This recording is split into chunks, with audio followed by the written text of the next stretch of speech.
welcome to, I'm going to try to do this as best I can. I am no expert, but welcome back. We are going to try to give you, by popular demand, kind of some tips and tricks on feather sticks. So, first thing I have to say is I like to have a nice squared off piece of material, square, rectangle, whatever it is, fairly straight grained. That's not always ideal, but usually free of knots, so we have a little knot there.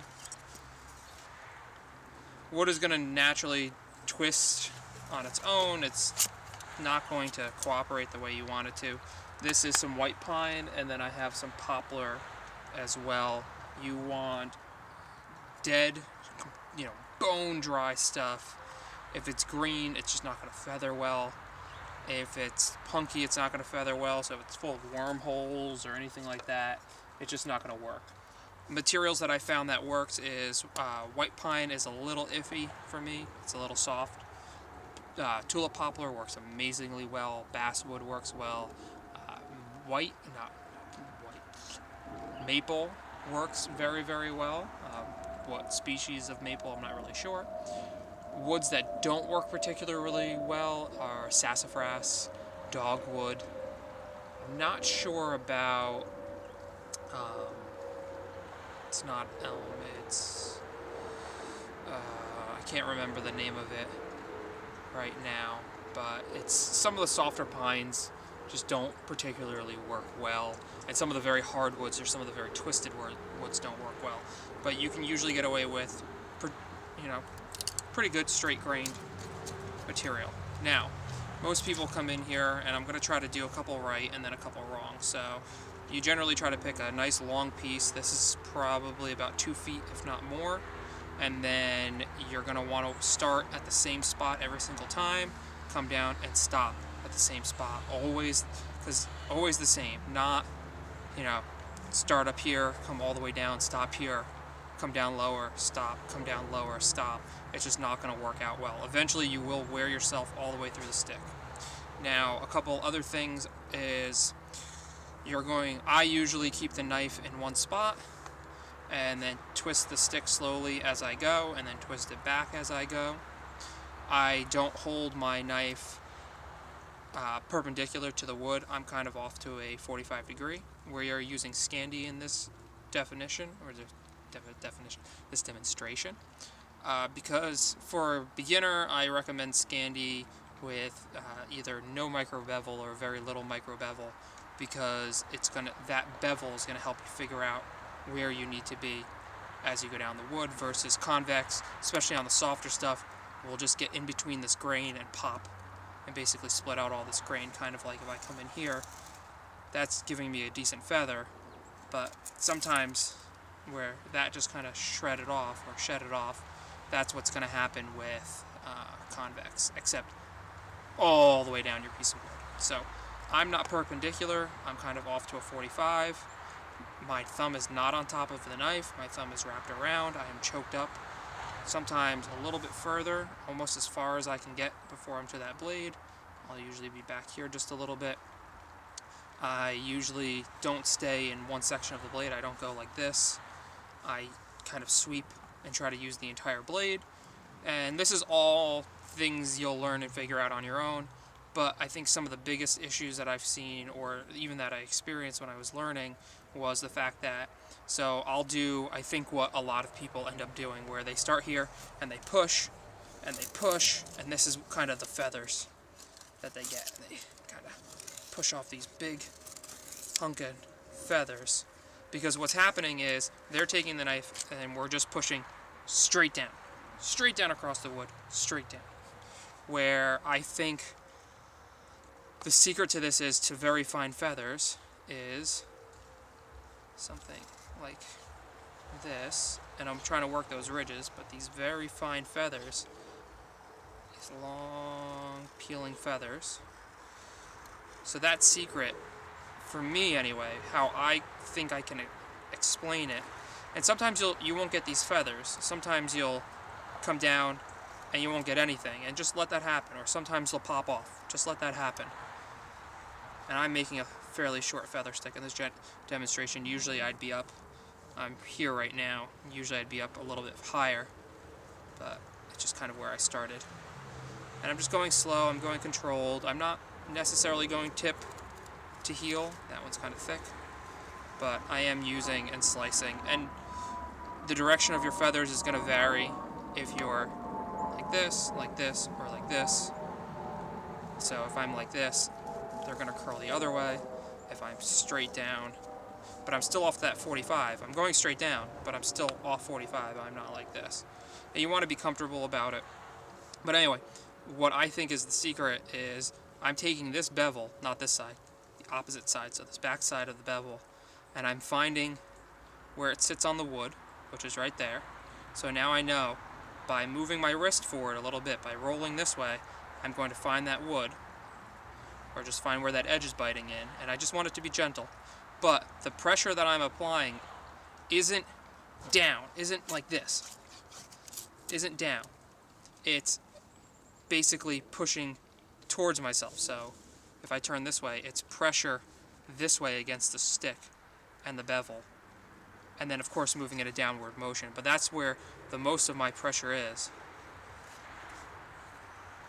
And I think that's something that a lot of people don't explain in this process, is the fact that I'm pushing this way onto the stick. And what I do is I'll use this outside section of the wood. Sometimes this is better for what I need. Sometimes I'll knock off some edges. And if it's not working for you, grab a different stick, grab a different section of that stick. Sometimes the grain is twisted, sometimes there's a knot. Flip it over even. But the majority of my pressure is this way. And when I get really, really thin, so let me come on this side. So I'm going to just knock some of this off. There we go. And sometimes you have to do that. You just have to knock off a nice big flat plane. So I'm going to come in here, see, popping that grain.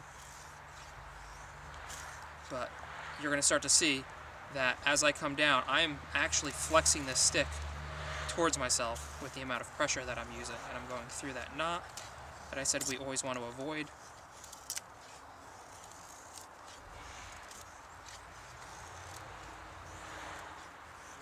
And you're going to get some really nice curls. It's going to take time until you get to a point where you're making very nice, very consistent curls all the time.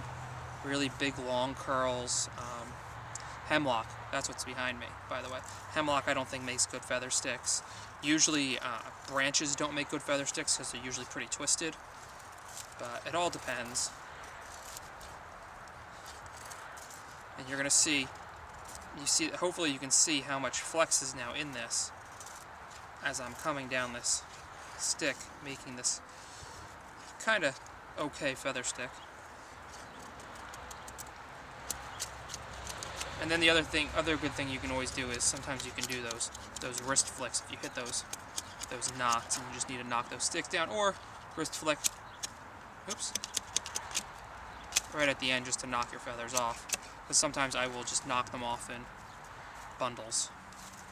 But let's move on to the poplar, just to kind of show you the difference here.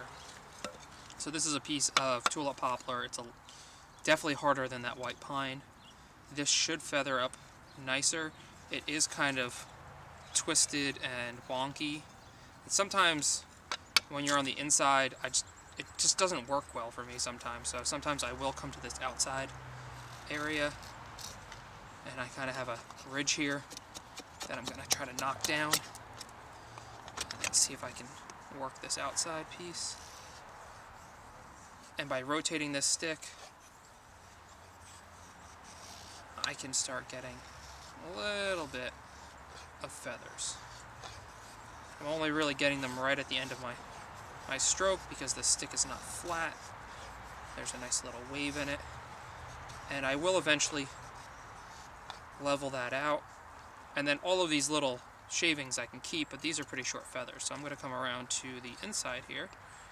And I'm going to see if I can get something a little bit better. Like I said, sometimes stuff just doesn't work out the way you want it to work out. It's life, right? And I was avoiding this side because of this weird check here, but let's see. You want to make sure you're on a comfortable angle. This is pretty comfortable for me.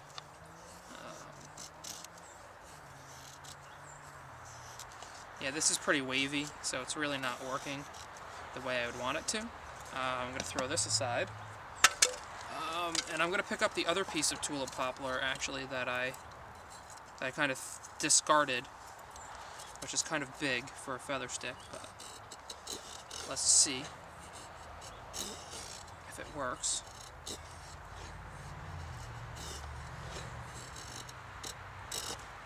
And I'm hanging up on a bunch of stuff in here.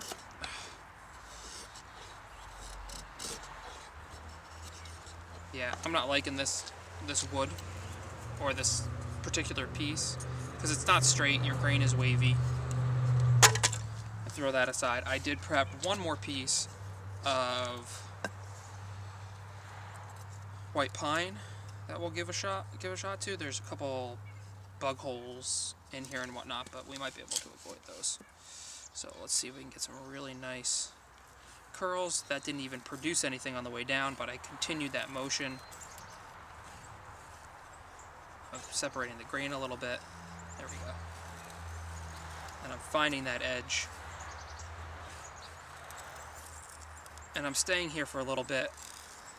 I'm going to build that ridge. So the other secret is to work your ridges. So as I come down here, you're making a flat spot. Ooh, that's a big flat spot. Making a flat spot, and that's going to make your feathers wider and wider and wider, and harder to actually push down. So you rotate the stick a little bit,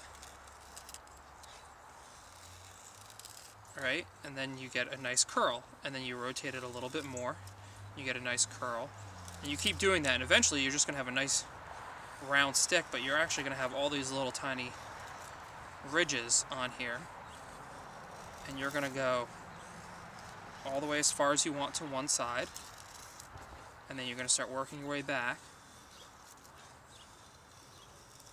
And even if the feathers pop off, that's fine, because they can still be used. Unless if you're doing this over, flowing water or something, and you're washing your feathers away, but why would you want to do that? So now I'm getting some really, really good curls. And I've actually shortened up my stroke a lot. I started up maybe 5 or 6 inches above this, and this is just kind of where it naturally feels comfortable to me.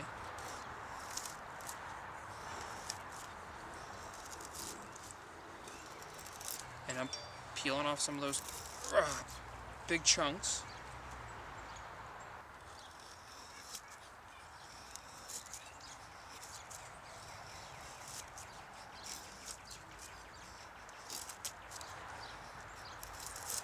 So you see I'm getting some really big feathers off of there. I can rotate even further to areas that I haven't touched. And I can get a lot smaller, finer feathers.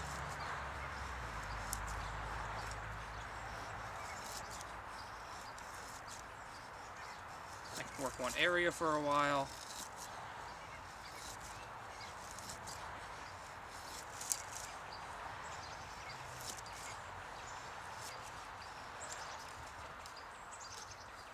Come in here, I'm going to use a little bit more of the tip, so I can just kind of squeeze down in here, rotate my wrist, push those feathers out, so I can see where I'm going. That's a big, thick chunk.